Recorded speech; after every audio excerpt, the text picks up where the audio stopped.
لازم نسيب بصمة تضوي الليل بالبسمة، ومع تاركة البصمة أستاذة هدى رضا. تاركة البصمة. تاركة البصمة وإحنا ما نسيبش بصمة إحنا عايشين. مش عارفة، مش مركز. مش دي بصمة برضه؟ تركت البصمة فين؟ في قلوبنا يا أستاذ. والله ما عملت حاجة.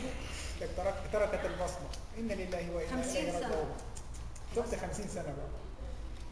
الوقت والذكرى كلمتين في قلوب الحيارى بيتخفوا وبيعزفوا لحظة غروبنا في لحن وداع.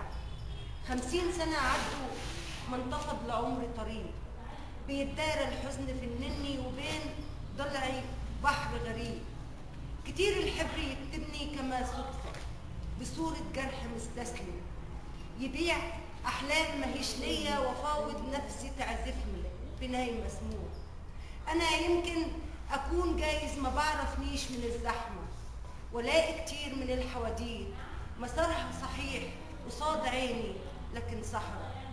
عجوزة يمكن فنضارتي ما بتفرقش بين الضي والعتمة.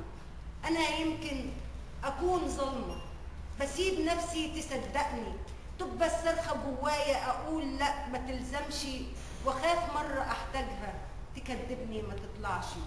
كتير بحتاج في لحظة ثبات فحس بدقة الساعة بتتبعني بجلد الذات، وأنا بالذات ما ينفعش أكون معكوسة في مرايتي ولا صورتي تبقى مش واضحة.